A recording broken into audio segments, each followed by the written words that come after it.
Okay, well, good morning, everyone, or good evening, or good afternoon, wherever you are joining in the world. My name is Laurie Goodrich.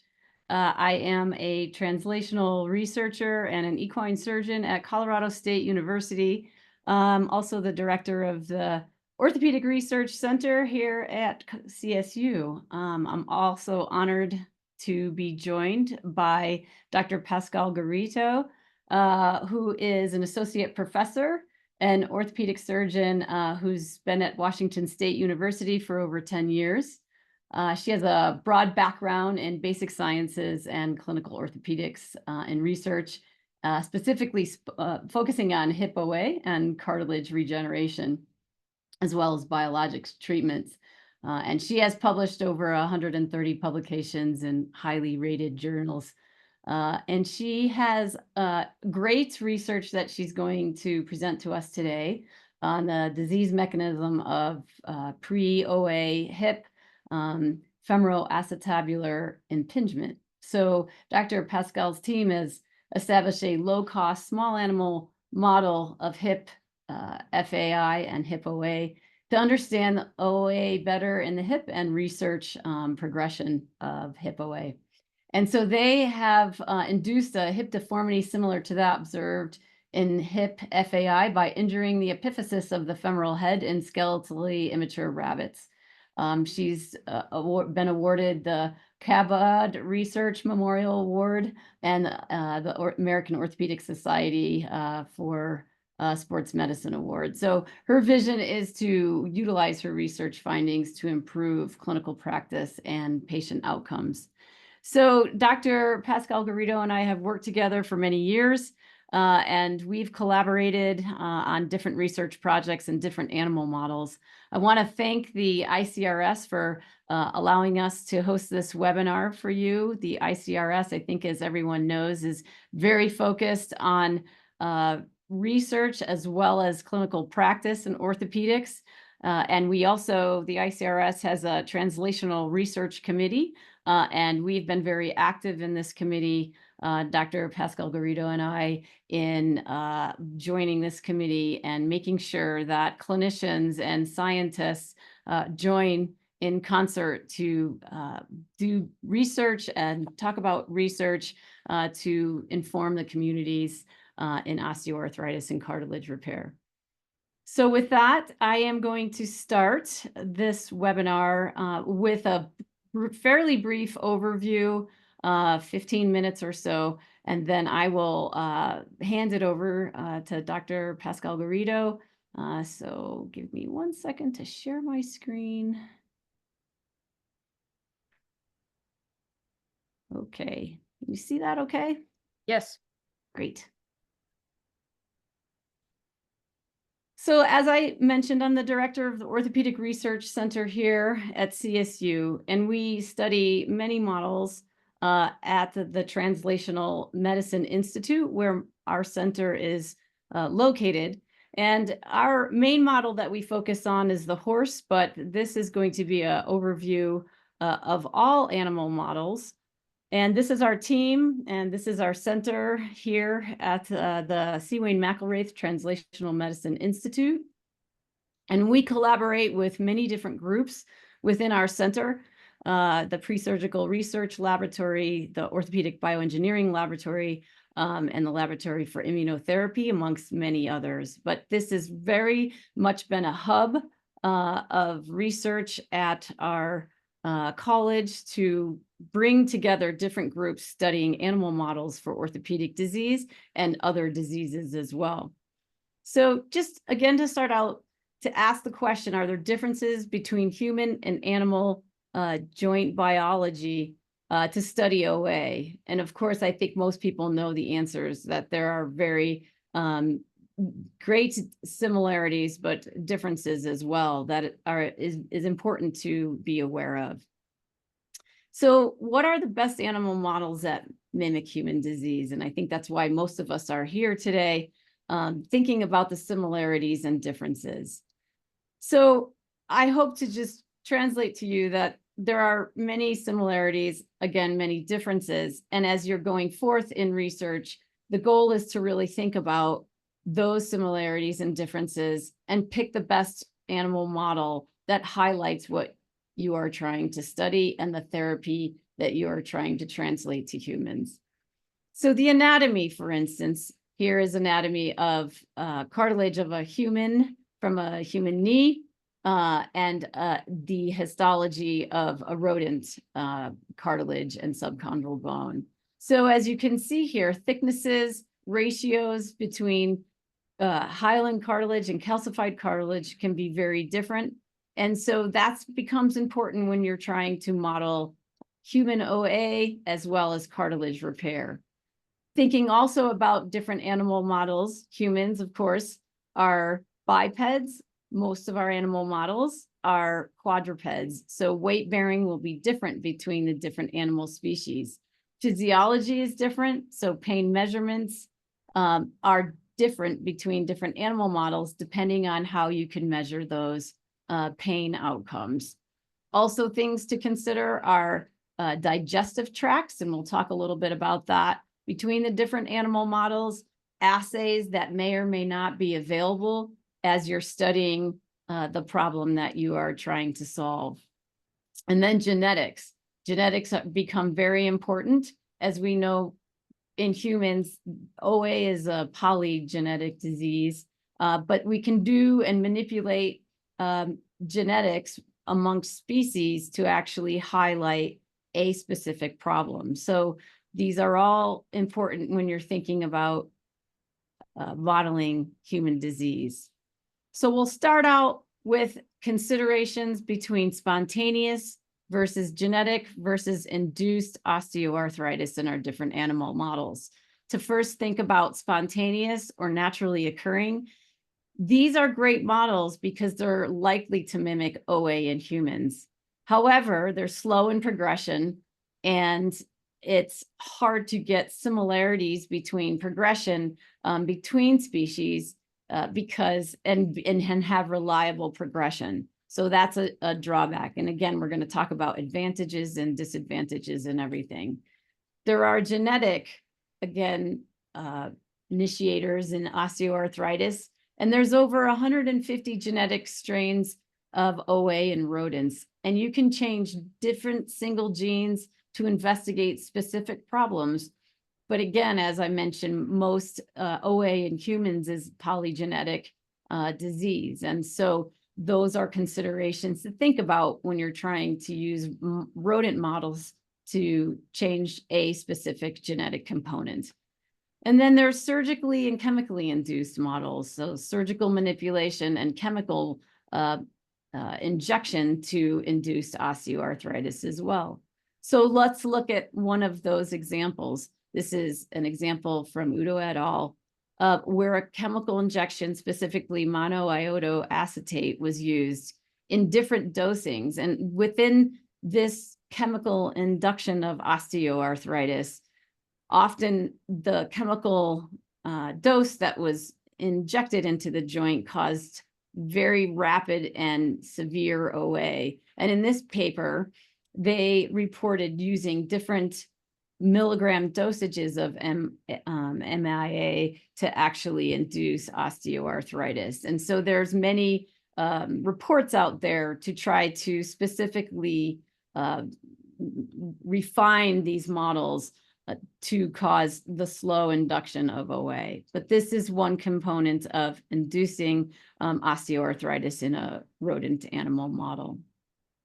There are other methods, as I mentioned, in terms of surgically induced. And there's many different surgical inductions of osteoarthritis in animal models. And some of those encompass transecting the ACL, the medial meniscus, the medial meniscal tibial ligament, or the lateral meniscal tibial ligament in rodent models. And that's just shown here. And those cause either slow to rapid progression depending on how much of the tissue is resected. Osteotomies can also be performed in these animal models to induce OA. And so again, everyone has their advantages and disadvantages. This is an example of a surgical induction in the horse, which is a model that we use very commonly within our research center. It mimics, we induce OA with a chip induction on the radiocarpal bone. We run these horses on a treadmill 5 days a week. So this combines surgical manipulation and exercise over a period of about 70 days to give different results of osteoarthritis in the carpal joint of the horse, which is very similar to osteoarthritis in humans when motion is combined as well. There's also non-surgical or non-invasive modeling of osteoarthritis in different animal models as well. And this has been really more reported in the last decade or so versus the surgical modeling of OA. And where this is showing an impactor in either a rabbit or a dog, where an impactor is induced externally to the knee, causing an impact, and that can induce different tearings of the ACL and different soft tissues to induce a more non-surgical modeling of OA. So that's just a brief coverage of that. And again, things to think about when you're looking at cartilage repair and specifically osteoarthritis in different animal species. On your right is histology of a human hyaline and calcified cartilage and subchondral bone section versus a rodent model. And this is from Annette McCoy's review published in 2014. But as you can see here, the hyaline cartilage versus the calcified cartilage is really 50-50 in this rat model compared to the human, which has a very large amount of hyaline cartilage versus calcified cartilage, which ends up being approximately a 90 to 10% ratio. In this review, different models were reported and analyzed over a period of about 15 years. And this was the breakdown of the ratio. And that really depends on the animal model, the tissue that was being studied, and the syndrome that was being studied. But overall, small animal models versus large animal models were about 75 to 25% in what has been reported in the literature. And again, that was in 2014. So it's been since 10 years.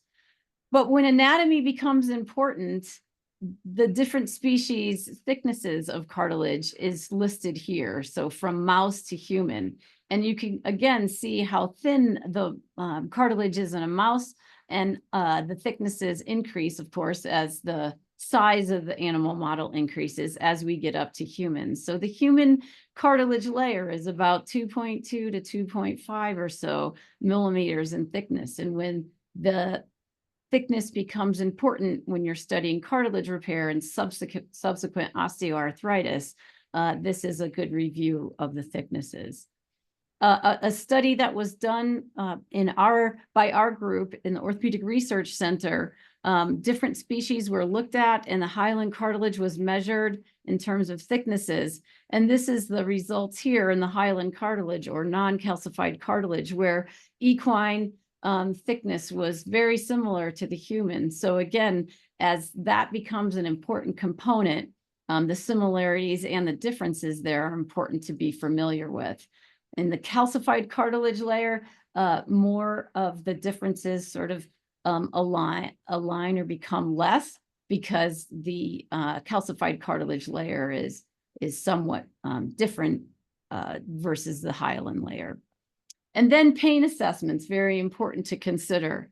So pain assessment, this is a table from a review produced in 2016. So different induction methods within the different species, and the changes and observed outcome measures and pain outcome measures and how they're measured. So it can really vary from the withdrawal, thermal hyperanalgesia, to gait analysis, depending on what is out there with different research groups and how they measure pain. And in some of the rodent models, the gait analysis, the kinetics and the kinematics has really become more sophisticated over the years. And this is just showing how a rodent model with a camera that's positioned underneath the rodent, the stride length and pressures of a paw can be measured from camera analysis. So these are great methods to measure stride length and lameness and pain. And that becomes very important when you're looking at therapeutics that decrease pain. And so these are very important, again, aspects of considerations when you're looking at an animal model. This is something we use very commonly in our clinical patients and within our preclinical models in horses. So we do objective measures, as you can see on the top left here, where someone is trotting a horse in hand and subjective scoring is done, versus inertial measurement units, which have become very sophisticated in equine, where gyroscopes are placed on the horse's body, and software and through the IMUs measures how much pain is associated with a therapeutic. And so this is something, again, that we use quite commonly in the clinical analysis of horses in our clinical patients, but also in our preclinical models.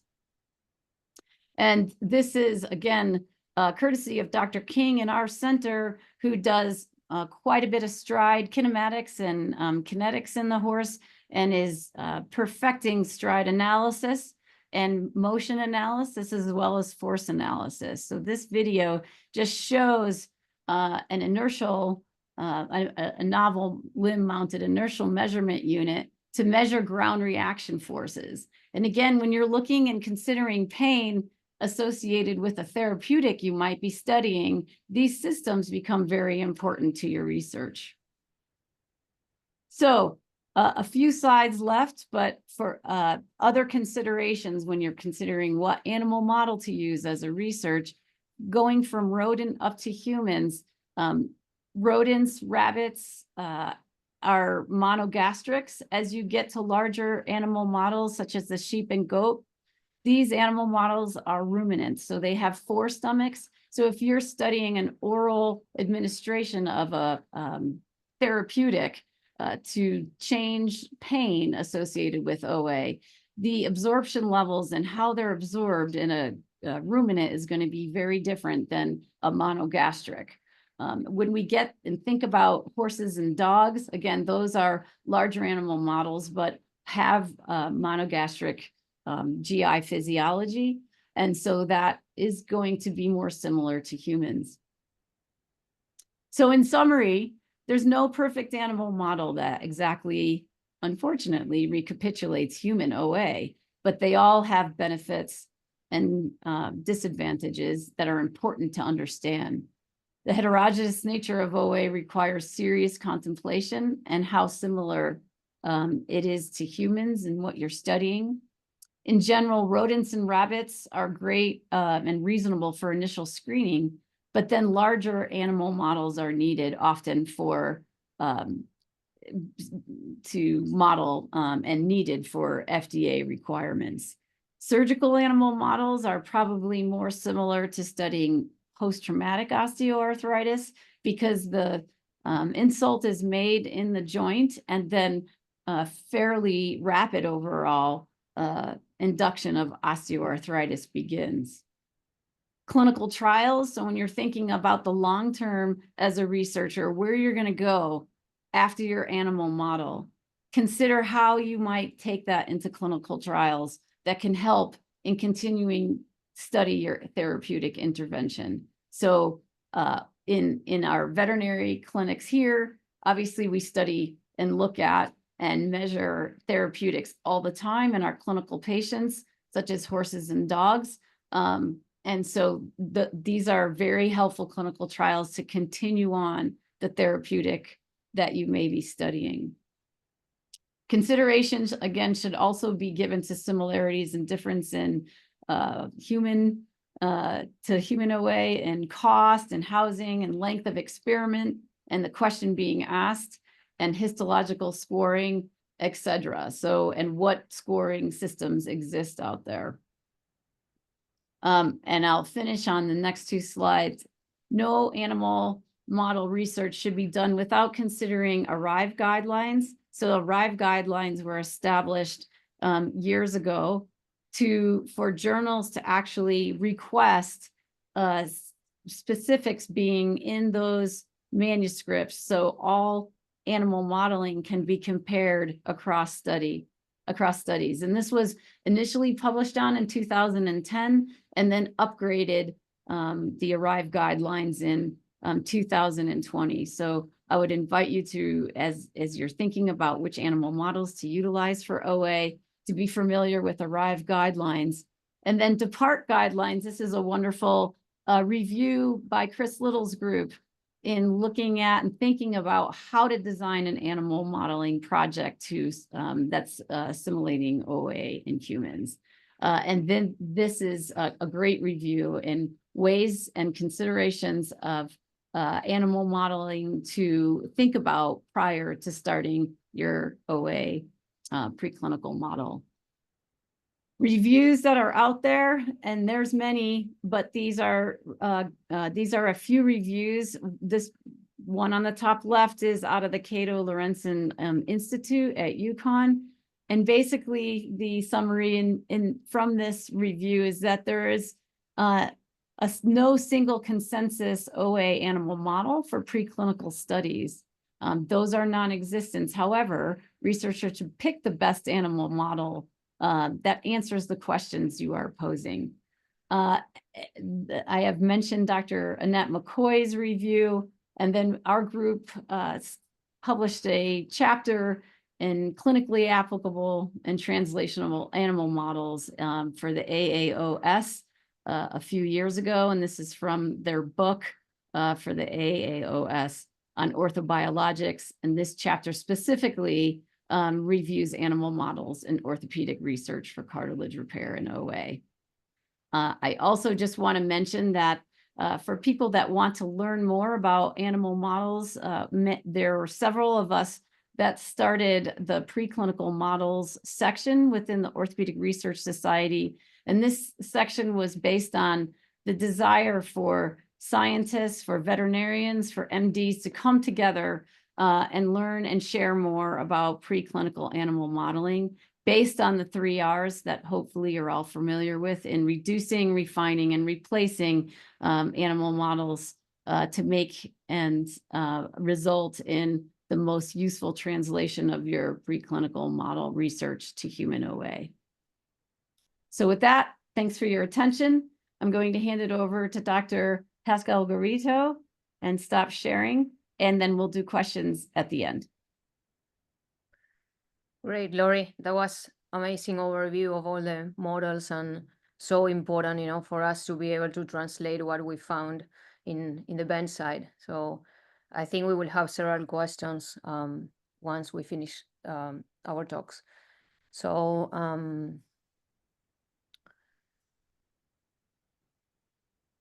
the talk that I'm going to give is a little bit, try to understand a little bit what Laurie was saying, like how to find the perfect model for the disease you are studying and for your clinical application. So I'm mostly going to talk about hip OA models that there's not so much on the literature, like normally you see more knee models of osteoarthritis, and the reason why we ended up doing this model. So these are my disclosures.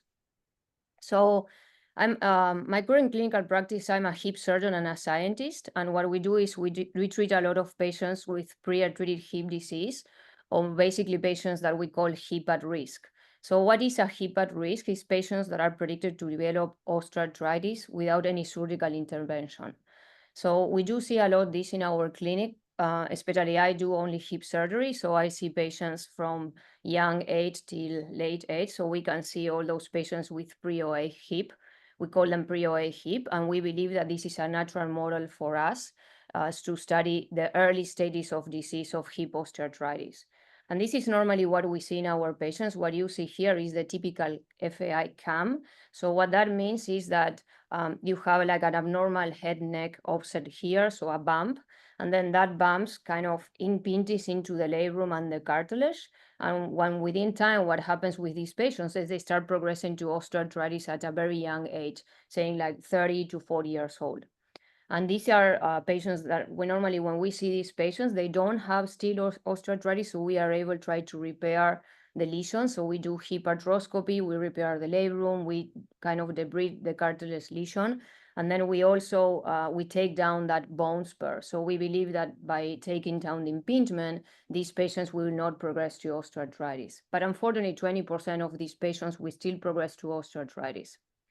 And these are kind of clinical scenarios that we see, and just showing you the amount of patients that we see with hip at risk and early OA. So female, 34 years old, and she came to my clinic with bilateral hip dysplasia. So this is another pathology that we see, and is one of the main reasons why females develop osteoarthritis at a young age. So you can try to preserve the hip depending on the severity of osteoarthritis. And in this patient, when we do that, we normally do hip arthroscopy and then an osteotomy, trying to correct the deformity. But unfortunately, this patient, when we did the hip arthroscopy, there was already too much arthritis, moderate arthritis. So those patients are not good candidate to preserve the hip. And we ended up doing a hip replacement. So it's a very young patient with a hip replacement. Another patient, 25 years old, this is a male, which is not so common dysplasia, but every now and then we see patients with male patients with dysplasia. And the patient have had already a PAO done 10 years ago in another institute. And then this hip that you see here on the right side, you can preserve that hip. It's a hip already with osteoarthritis. So I did both hips. So these patients and with 25 years old ends with a bilateral hip replacement. And this is another patient with impingement. So this is the other main reason why patients will develop osteoarthritis. So again, 38 years old and ends up having a hip replacement. And one of the questions that we have clinically is what is the real mechanisms with these patients progress to osteoarthritis at a young age? And this was basically a question that has been trying to be answered for 25 years. And William Harris, who is in Harvard, basically came with the idea that there's not really primary osteoarthritis of the hip. So basically, if you see a young patient developing osteoarthritis, there's probably a mechanical problem there. And we normally think that is because of abnormal morphology of the bone. So either they have dysplasia or they have hip impingement. So today we know that in the United States, FAI has an etiologic role in up to 50% of hip OA cases. And it has been shown that if you have a hip FAI morphology, you have 3.7 to 10 more times to develop osteoarthritis. And here at WashU, we did a study basically trying to see the amount of severity of cartilage damage in patients with different type of abnormal morphology. And we showed that if you have an FAI cam deformity, which is that bone spur that I showed you at the beginning, you have more higher cartilage lesions and more severe. So one of the things that we tried to understand initially is we started using cartilage samples from our own patients. So what we did is we started taking cartilage samples in patients that were undergoing hip arthroscopy and patients that were undergoing hip replacement. So we basically would have the spectrum of disease, early state of disease and late state of disease. Initially, we did only inflammation, and we saw a lot of inflammation in these patients. And then we perform RNA sequence. So with the RNA sequence, I think it was our clear study that we show that early and late state of disease are two different molecular entities. So if you see in this heat map, you can see that these are the columns are patients and the rows are genes. So you can see that patients that have early FAI, the genes that are downregulated that you see in blue in early state of disease are the same genes that are upregulated in late state of disease. And I think this is a very important finding because most of the studies that have been done from human samples have been taking samples from patients with advanced arthritis. So we are not really seeing the early mechanisms of disease. That is the most important because that's when we probably can intervene and try to slow down progression of disease. With this same RNA sequence, we did protein interaction analysis, which is basically trying to identify hub genes. So what are the genes that are most important during early stages of disease in hip OA? And we identified the PPR gamma. So basically what we saw was that what happens with PPR gamma is you start losing expression as the disease progressed. So these are all based on human samples. So you can see this is from normal allografts, femoral heads. You can see a lot of expression of PPR gamma. The same with early FAI, but when you go to advanced arthritis, we don't see any more expression of PPR gamma. And we, of course, we back up our findings with Western blot. So here you can see a lot of expression of PPR gamma in non-disease. It starts to reduce in FAI or early stage or pre-OA, how you want to call it. And then in late state of disease, there's no expression anymore of PPR gamma. And then we did a lot of studies. This is kind of summing up because we are not going to focus on this, but basically our proposed mechanism that we see in these patients is the impingement results in inflammation. And then especially in this area and the head neck area, which is the area where you impinge into the joint. And then what we have seen is that this results in epigenetic changes. So basically changes in molecules, especially the DMT3A, which stands for DNA methylation transfer. So this enzyme, what does is methylates the promoter area of different genes. So what happens is this increase, and what we have shown is that this methylates the CPD area of PPR gamma, and then you lose expression. So basically a classic epigenetic mechanism of disease that we see a lot these days in osteoarthritis. And then lately in our lab, we are trying to understand why PPR gamma is so important in the joint. And what we have shown also from our human samples is we started studying a little bit in the synovium, and then what happens, and when you lose PPR gamma, there's a macrophage polarization. So the macrophage becomes very aggressive, very inflamed, and this results in the typical synovitis that we see in our patients. The other thing that we have found very interesting is that PPR gamma is key to maintain autophagy. So there's a dysregulation on cartilage autophagy when PPR gamma comes down in the joint. So this is kind of the mechanism that we propose is one of the reasons why these patients develop to osteoarthritis. So what we know from our clinical patients is that hip morphology plays a critical role in intra-articular derailment and progression of hip OA disease. In the United States, FAI is the leading cause of hip osteoarthritis. We have previously identified a distinct transcriptome profile in patients with hip OA. But when trying to understand this, one of the things that we saw is that there's limitation, like Laurie said, about using human samples, correct? So it includes lack of control of patients' demographic and the broad genetic background that our patients have. So we control our patients for age, sex, and that's basically what we can control. But it's not enough for us to find to really prove what we are seeing in the lab. So then we said, okay, we need to develop a low cost and easy to reproduce translational animal model to really study mechanisms of disease and try to develop interventional therapies. So what we did was, like Laurie said, in regards to when we started looking into hip OA models, there's currently no animal model that perfectly recapitulates the complexity of human OA. We know that. But that doesn't mean that we cannot use these models to study osteoarthritis. We have to find, or you have to find, what's the perfect model that fits the disease you are trying to study.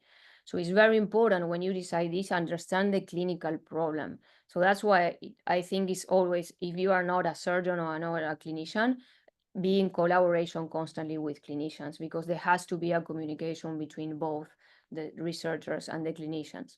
So in regards of small animal models, of course, it's low cost, but as Laurie showed, there's definitely significant and anatomical difference between the human cartilage and the small animal models.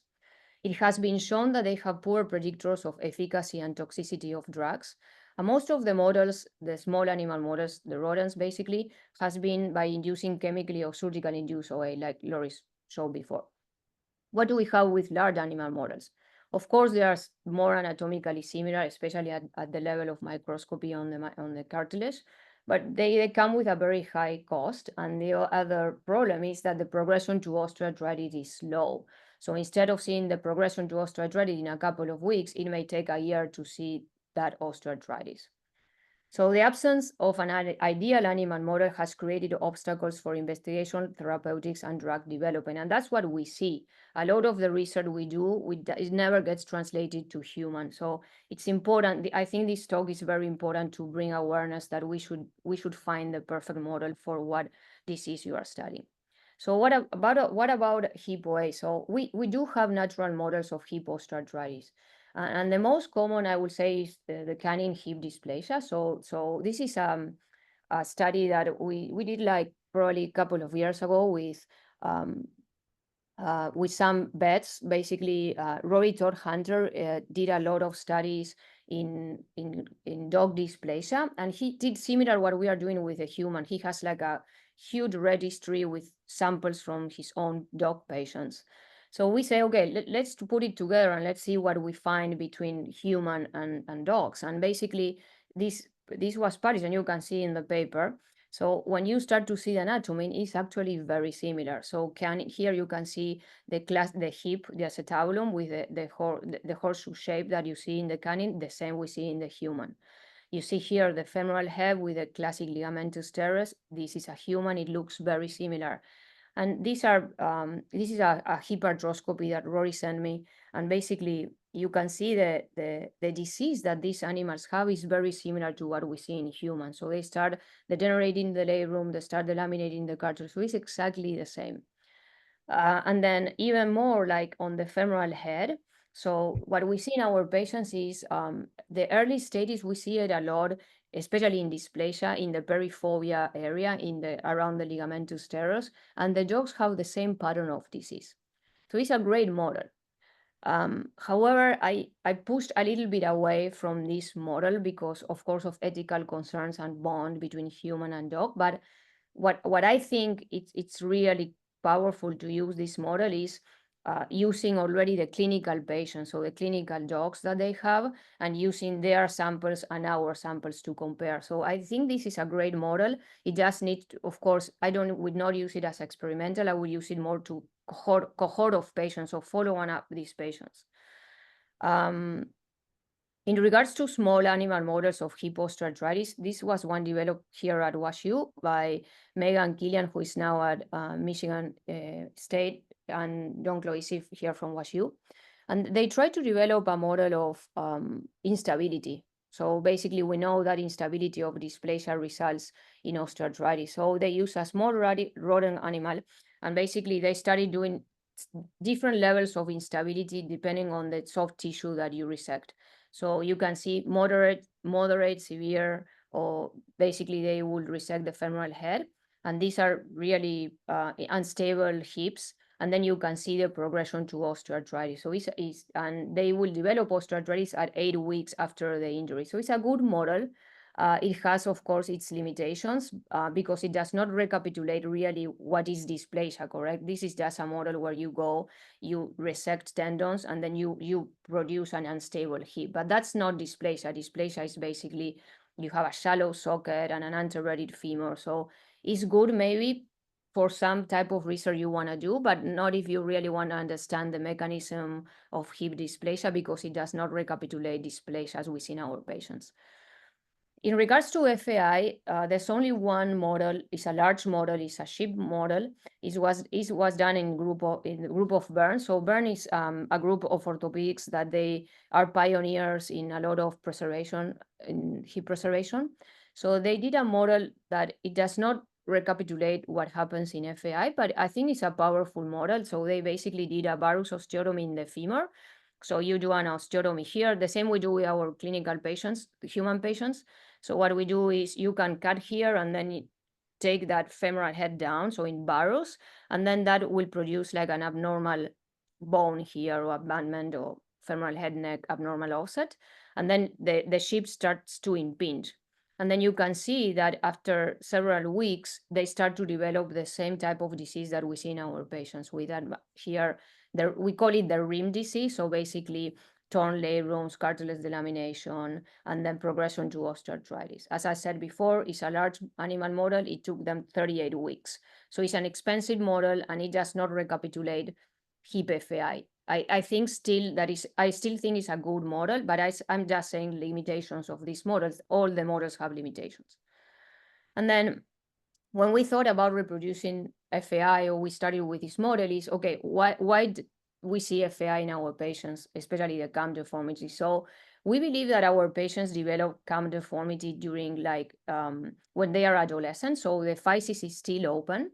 And if you put a lot of stress on these patients, the physis overreacts and they have like microfractures. And then you have that big bone spur that you see on the head neck area.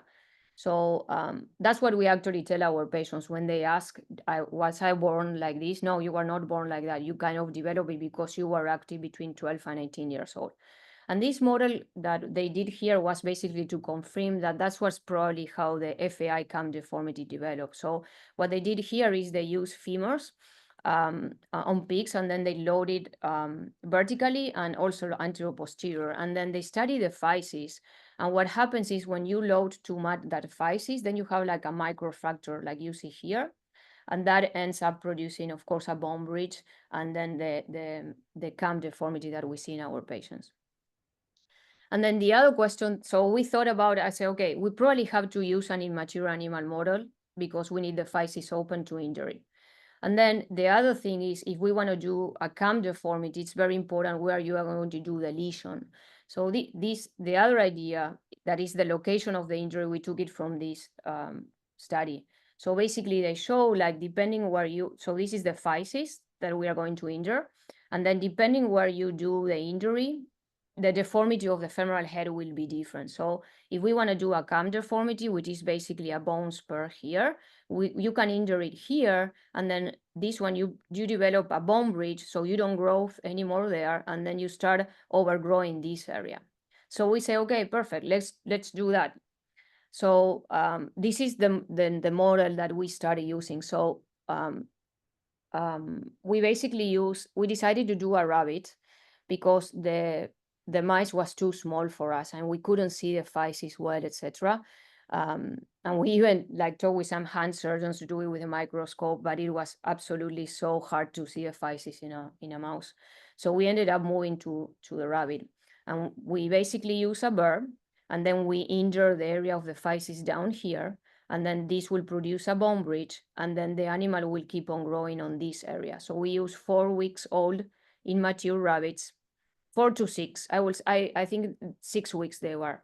So you injure it, and then this is our CT showing how they develop the physis close, or the bridge here, the same up here. Also, this idea, talked to a surgeon at University of Colorado, Karin Payne. So she was doing similar models in the knee. So she basically told me, yeah, you should use 6 weeks old animal model, and then this is the size of the burr that you should use. So it's always, as you become more experienced with research, you know how important is collaboration and talking to other people that have tried similar things. So this is kind of the plan that we had. So we basically do epiphyseal injury.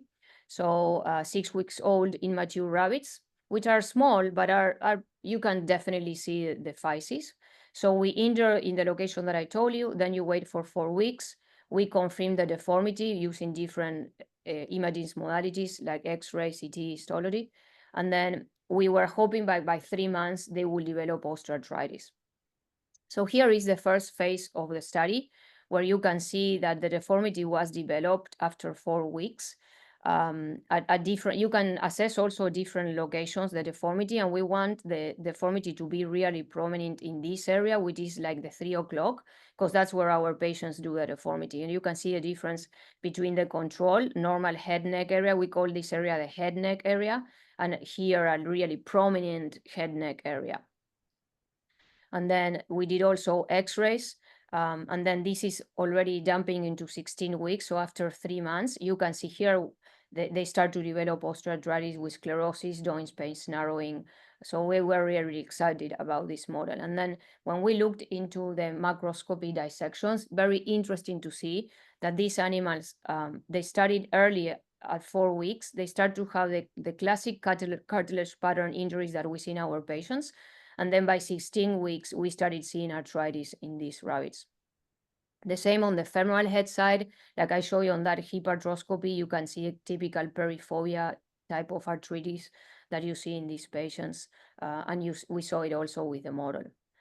And then we also perform micro CT, and basically to study a little, that's another way to assess osteoarthritis, looking at the stiffness of the subchondral bone. So you can see how the stiffness increase at 16 weeks. So kind of showing that we were able to develop arthritis on both sides, on the femoral head and the acetabulum. And then we also, of course, assess for expression of markers of arthritis, such as COL10 and MMP13. So at early stages, when you do the deformity, we don't see arthritis, but if you will leave these animals for 3 months, then you can see how we start seeing arthritis in these patients with increased COL10 and MMP13 on both sides in the acetabulum and femoral head. These are some of our histologies. So at 4 weeks, we don't see that much osteoarthritis, but then at 16 weeks, you can see definitely in the injury, like the loss of proteoglycans in injury compared to the control, and the same here, but here it's not so prominent, it's only 4 weeks. This is another histology showing like a cat at 4 weeks, we don't see arthritis, so very good safranin O there. But if you leave them 16 weeks, you can see arthritis there, joint space narrowing. You can see there's no more safranin O, so definitely develop arthritis. And then the other thing we did was immunohistochemistry test to confirm also our findings. So at 4 weeks, we still there's no much difference between the control and the injury, but at 16 weeks, you can see increased expression of COL10 in these animals. And the same with MMP13, not so much difference at 4 weeks, because I think that's just the deformity. But if you leave them for 3 months, then you can start seeing like increased expression of MMP13. The other thing we did with our model, what is called statistically shaped modeling. So this is something we did with the Rush group, so with Marcus Beamer and Stephen Mell. And basically what you do, statistically shaped modeling, we use it a lot in our clinical patients. So, but for research reasons, it's not clinical, it's only, we use our CT from our patients to see a morphology of the femoral head. So I always explain that SSM is like throwing a net into the bone, and then the slight difference you see in between those little balls is the difference that you see in between the morphology of the bone. So it's the most accurate way of assessing deformities in the bone. And what we did was we used the CT from our rabbits, and then we put them on the software, and we found like there's definitely the deformities where we wanted to be seen. So around in this area, in the head neck area. So in conclusions, hip FAI-CAM is one of the main etiologies of hip OA in the young adult hip. We have shown using tissue samples from our patients that pre-OA hip or hip at risk is a molecular entity that is different from advanced osteoarthritis. And we believe that a lot of the changes we see are epigenetically driven. In regards to animal models of hip OA, there's limited animal models that have been published in the literature because most is knee-OA. And we have developed a small animal model of hip OA secondary to femoral head neck deformity or hip impingement. And we believe that this model will be a critical platform to study mechanisms of hip OA disease and future interventional therapies. I want to thank everybody in my lab, previous fellows, Masa Haneda and Tomo Kamenaga. Ken Kikuchi is my postdoc right now, together with CCI. And then we have Sarah, who is my lab manager. And then John is a medical student. And then the whole group here is the young adult hip group, where we have a group, it's a multidisciplinary group where we have epidemiologists, surgeons, clinician scientists, biomechanics. So it has been a tremendous group of people where we are trying to do approach the hip disease from different points of view. So thank you very much. Excellent, Cece, as always. Really great to hear from you studying, being a clinician, and also going into the lab and perfecting these. I just want to ask people that are on the webinar, if you can type your questions into the Q&A. I will, and Cece will be monitoring them. So we would love to hear your questions, because we have 10 minutes for discussion, and it would be great to hear any questions that you may have out there. So I don't see any yet in the Q&A, so I will ask you a question, Cece. Do you, I think the SSM modeling is just so amazing. Do you do that on your clinical patients too? And then how does that translate? Sorry if I missed it, but how has that translated from your model to what you're seeing in your clinical patients in terms of the progression, et cetera? Yeah, so we don't do it for research reasons, but we definitely do it like, for clinical reasons. So for our surgeries, we just use CT for our patients, but we have been using those CT for research reasons. So we just use it for research. And it has been very powerful to us because we have understand a little bit better the deformity of especially in the proximal femur, the deformity of these patients. And although we always say dysplasia and impingement, like a general broad, when you start doing SSM, you see that there's actually more differences that you see on the CT. So I think in the future, we will probably be incorporating SSM just to perform a more precise type of surgery when we have to, to improve the deformities. Because the whole thing we do with our surgeries is remove the abnormal deformities, correct? So SSM will be probably very powerful in the future. Great. Thank you. Okay, I'm going to take this one at a time. What I see in the Q&A, are animal models used more for recreating human disease conditions than for finding treatments? And so I can start with answering that, and Cece, you can please pipe in. I think animal models can be used for studying the progression of just naturally occurring OA, and then also to be used for treatments. So I think there are many examples of this throughout the literature. For instance, because I know it the best, our horse model was first utilized to figure out what happens when a osteochondral chip fragment occurs, and that's based on a naturally occurring model. And then we've studied that in all different mechanisms of imaging, of assay analysis, of lameness profiling, et cetera. And now we have currently over 40 manuscripts published on different therapeutics. And so for us, we've used it in studying the natural progression, but also therapeutics. Cece? Yeah, I agree with that. I think both are very important. Like you cannot find therapeutics if you don't understand the mechanisms of disease, correct? So I think you can use it for both. But here we use it more for mechanism of disease at WashU. But Sure. definitely, I know, Laurie, you do a lot of therapeutics type of studies. Yeah. Great, thank you. Okay, next one. Some companies claim in vitro models to be as useful as animal models, aiming to replace them. How fair are they to actually work? So I will say that I always would much rather use, if I had something I could do on the bench top that I thought was going to replace using animal models, I would always do that. Because I think most of us, for ethics and for replacing our animal models, following the 3 R's in animal research, we always want to strive for that. I think there are new and great models, in vitro models, that are continuing to come out that are being described. And so that's also reviewed in that recent review I talked about by Chapman et al. Out of the Cato Lorenzen Institute at UConn. And I think they're a great place to start. Often you need to see how, for instance, if you're studying pain or you're studying the progression of how a joint may fibrose, for instance, it's pretty important to actually put that in an animal, a preclinical animal model, to translate it to the clinical scenario. But I think they're a great place to start. And replacing animals should always be the goal. And Cece, I'd love to hear your impression.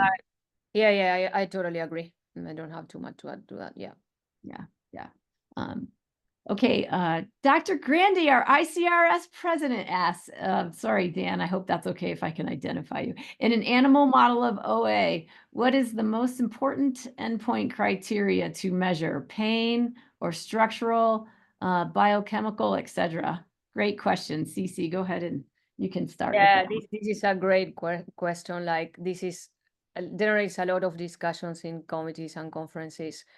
Um, I am a clinician, so I would say pain is very important for us. And as Laurie showed before, we are now starting to have things to measure pain in our, in our animal models. But seeing these patients come in my clinic because of pain. They don't. I've seen a lot of patients with osteoarthritis and no pain at all. So for me, it's pain, but if you study structural changes, it's very important too, because you probably can predict what will happen, and if that therapeutic treatment that you are doing will work or not.